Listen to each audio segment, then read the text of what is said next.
नवैतु सुन्नत हज़रत हफ्स बिन अब्दुल्ला रहमतुल्लाह अलैह का बयान है कि हज़रत अबू ज़ुरआ रहमतुल्लाह अलैह की वफ़ात के बाद मैंने उन्हें ख्वाब में देखा तो वो आसमान में फ़रिश्तों के साथ नमाज़ पढ़ रहे थे। मैंने कहा इस बुलंद रुतबे तक कैसे पहुँचे? फरमाया मैंने अपने हाथ से 1,00,000 अहादीस मुबारका लिखी है और मैंने इन सब में दुरूद पाक लिखा है, दुरूद पाक पढ़ा है। और हुजूर नबी पाक सल्लल्लाहु अलैहि वसल्लम का फरमान है, जो मुझ पर एक बार दुरूद पाक पढ़ता है अल्लाह पाक उसके बदले उस पर 10 रहमतें नाज़िल फरमाता है। सुभान सल्लल्लाहु अला मुहम्मद सल्लल्लाहु अलैहि वसल्लम। 21वां पारा सूरह रूम का हमने आगाज़ किया था। इसकी आयत नंबर 20 और 21 का तर्जुमा और तफसीर आज सुनेंगे। सूरह रूम 21वां पारा आयत नंबर 20 और 21।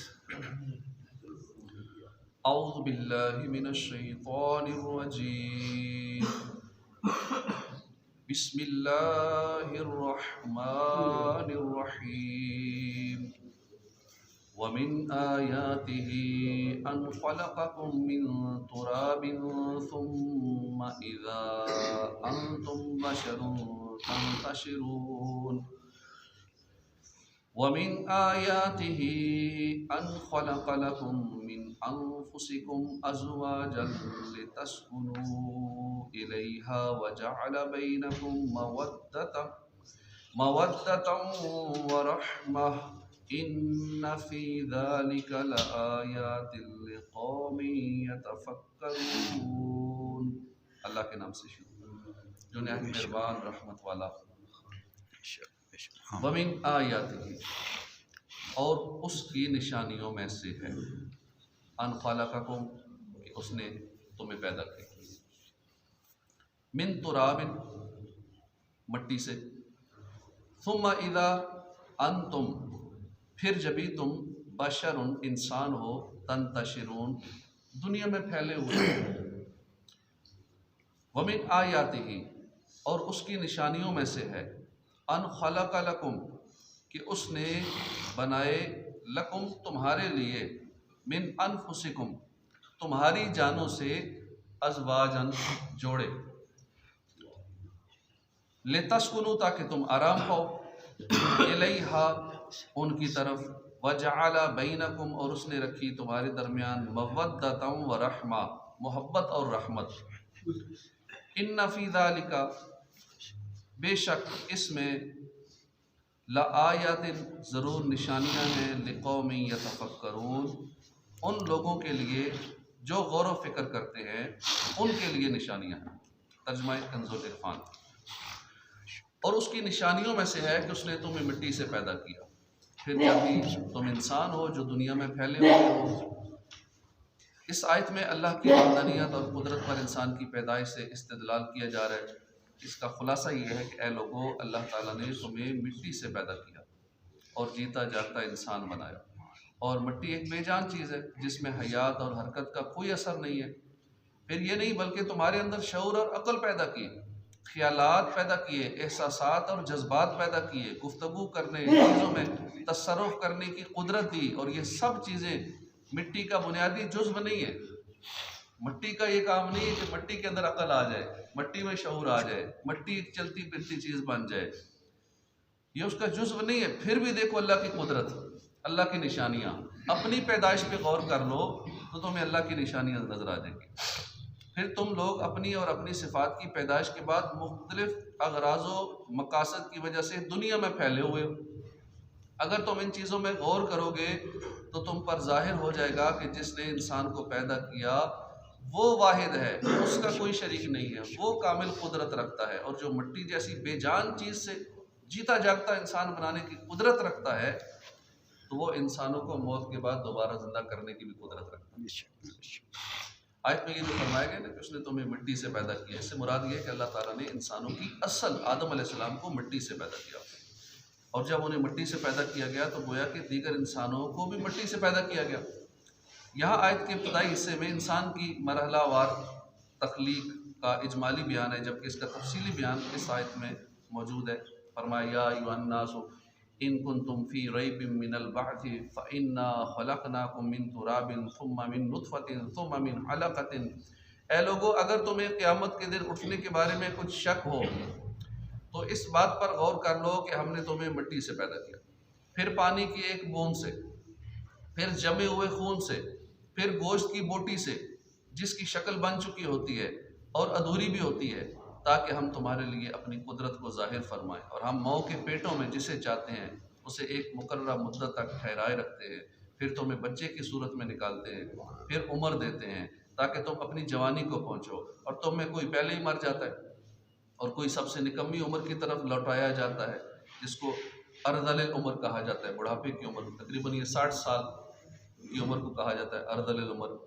इस उम्र में यादाश्त और बहुत सारे मामला आगे पीछे हो जाते हैं, बंदा अजीब व गरीब बातें कभी कभी करना शुरू कर देता है इस अर्दल उम्र में। लेकिन जो लोग नमाजी, परहेजगार, इबादत गुजार होते हैं वो फिट रहते हैं, मेंटली फिट रहते हैं और उनका हाफजे में भी कोई मसला नहीं आता, 100 साल तक भी और उसके बाद भी फिट रहते हैं। कई ऐसे नमाजी देखे हैं कि 100 साल 110 साल उम्र है लेकिन माशाल्लाह फिर भी चलते फिरते अकल सलामत है, सही बातें करते हैं। तो ये अर्दल उम्र तो तकरीबन 60 साल से शुरू हो जाती है। फिर तुम्हें उस उम्र में, इसको निकम्मी उम्र कहा जाता है। निकम्मी उम्र, निकम्मा हो जाता है, कुछ नहीं कर सकते। और औलाद की दीनी तरबियत ना हो तो वो भी निकम्मी समझती है कि बाबा जी फालतू हैं। और कोई मर जाता है पहले ही, और फिर कोई इस सब से निकम्मी उम्र की तरफ लौटाया जाता है ताकि बिल आखिर जानने के बाद कुछ ना जाने, जानने के बाद कुछ ना, जैसे बच्चा होता है ना, फिर बंदा जैसे बुढ़ापे की तरफ जाता है फिर उसी तरह बच्चों की तरह हो जाता है। तख्लीक के इन मराहिल में गौर व फिक्र करने से इंसान अल्लाह की कुदरत और वाहदानियत की तरफ मार्फत हासिल कर सकता है। और कुफ़ार में से जो शख्स इंसान की नज़र से उनमें गौर व फिक्र करेगा तो कोई बाइद नहीं कि वो ईमान और हिदायत की अजीम सआदत से सरफराज हो जाए। वमिन आयातिही अन खलक़ लकुम मिन अनफुसिकुम अज़वाजन लितस्कुनू इलैहा। और उसकी निशानियों में से है कि उसने तुम्हारे लिए तुम्हारी ही जिनसे जोड़े बनाए ताकि तुम उनकी तरफ आराम पाओ, और तुम्हारे दरमियान मोहब्बत और रहमत रखी, बेशक उसमें गौर व फिक्र करने वालों के लिए निशानियाँ हैं। वमिन आयातिही, और उसकी निशानियों से है। इरशाद फरमाया कि अल्लाह ताला की कुदरत की निशानियों में से एक ये है कि अल्लाह ताला ने तुम्हारे लिए तुम्हारी ही जिनसे औरतें बनाई जो शरी निकाह के बाद तुम्हारी बीवियां बनती हैं ताकि तुम उनसे सुकून हासिल करो।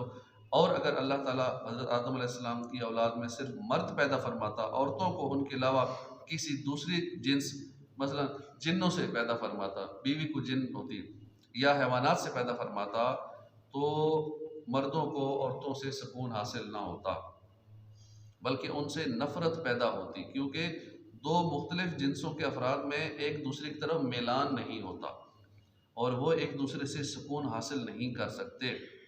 फिर इंसानों पर अल्लाह की ये कमाल रहमत है कि मर्दों के लिए उनकी जिन्स से औरतें बनाई और इसके साथ साथ शोहर और बीवी के दरमियान फिर मोहब्बत और रहमत रखी कि पहले किसी मार्फत और किसी कराबत के बगैर एक दूसरे के साथ मोहब्बत और हमदर्दी हो जाती है। हालांकि पहले कोई ताल्लुक़ नहीं होता, लेकिन जैसे ही वो मियाँ बीवी होते हैं, रिश्ता इज़्दिवाज में होते हैं, अल्लाह पाक मोहब्बत पैदा कर देता है, मवद्दत पैदा कर देता है। ये भी उसकी रहमत है, रहमत रखी उसने। तो ये भी अल्लाह का करम है कि बीवियाँ इंसानों में ऐसी रखी, मर्द से ही, इंसान से ही, हमारी ही जिन्स से हैं।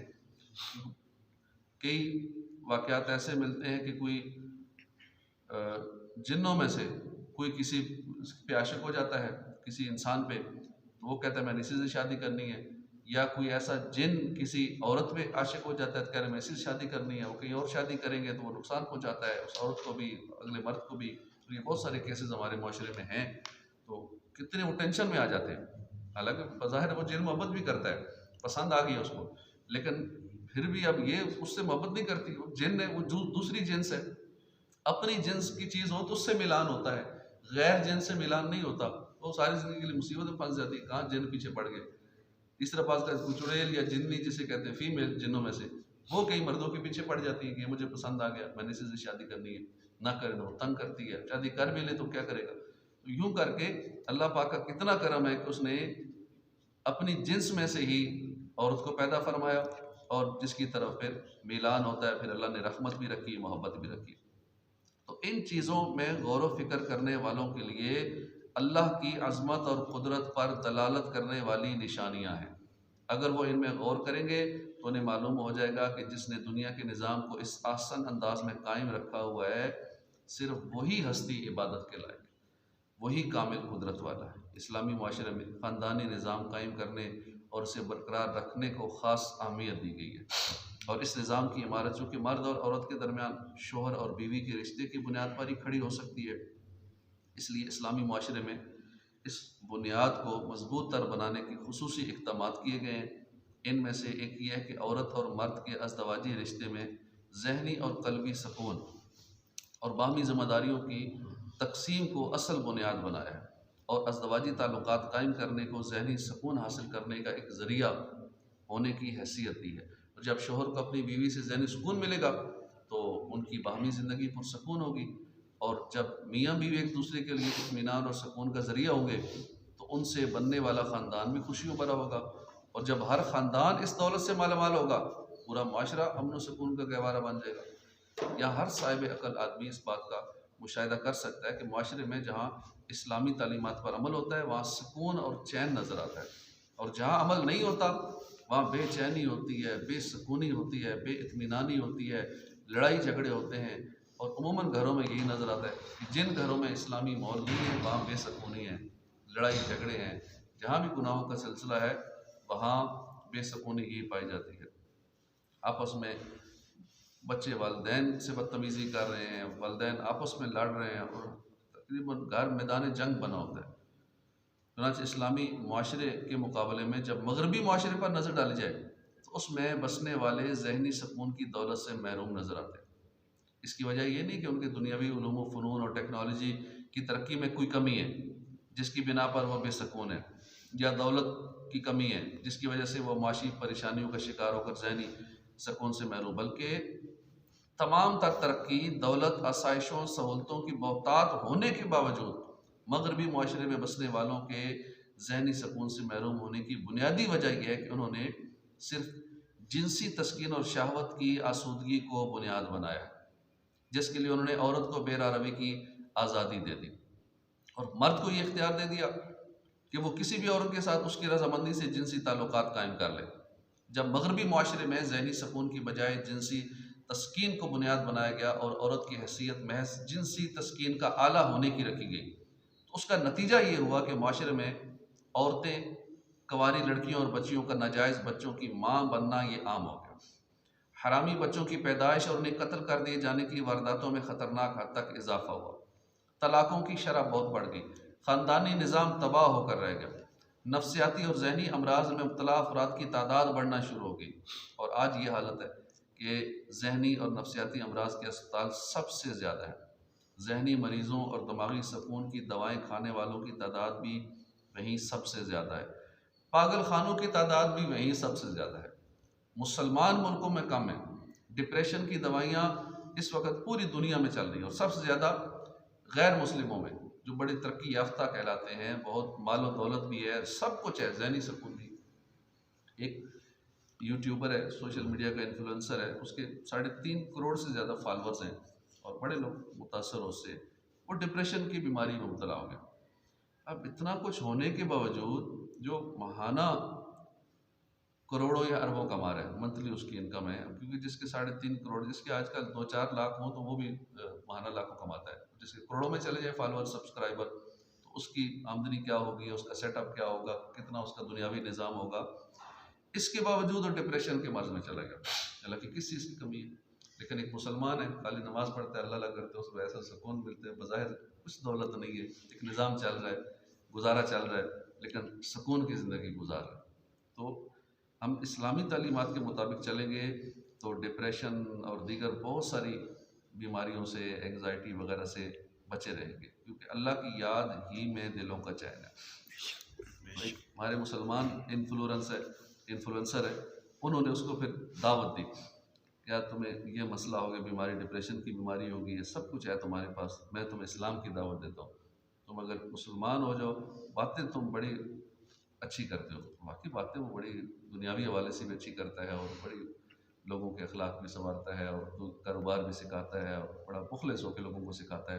कितने लोगों को उसने करोड़पति बना दिया सिखा सिखा के। तो ये सारी बातें तुम्हारी ठीक है, सिर्फ कलमा पढ़ लो मुसलमान हो जाओ तो तुम बड़े पहुँचो वली बन जाओ। जिस तरह तुम्हारा अंदाज़ है, बातें हैं या तुम्हारे मामलात सारे हैं, बस कलमा पढ़ लो तुम्हारे ये सारे मसाइल ख़त्म हो जाएंगे, तुम्हारा डिप्रेशन ख़त्म हो जाएगा। तो जहनी सुकून चाहिए तो हमें इस्लामी तालीमात पर अमल करना पड़ेगा।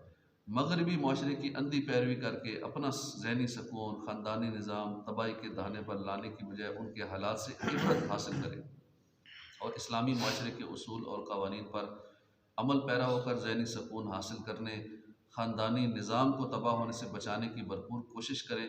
अल्लाह ताला हमें अमल की तौफ़ीक अता फ़रमाए। इस आयत से मालूम हुआ कि अल्लाह ताला ने औरत को शोहर के सुकून और आराम के लिए पैदा फरमाया और औरत से सुकून हासिल करने का एक ज़रिया शरई निकाह के बाद अज़दवाजी ताल्लुक़ कायम करना है।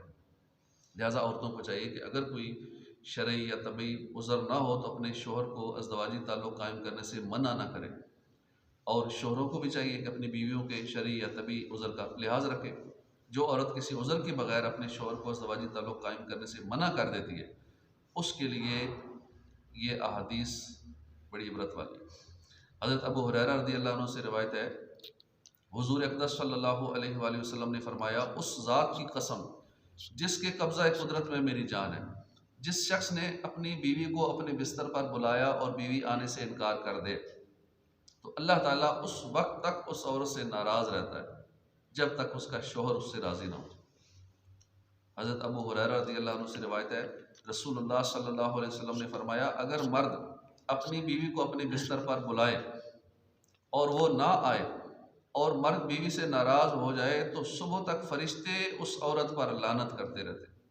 लिहाजा हर बीवी को चाहिए कि वो अपने शोहर के आराम और सुकून का ख़ास तौर पर लिहाज रखे और उसे अपनी तरफ से किसी तरह की कोई परेशानी ना आने दे। अल्लाह पाक अमल की तौफ़ीक़ अता फ़रमाए।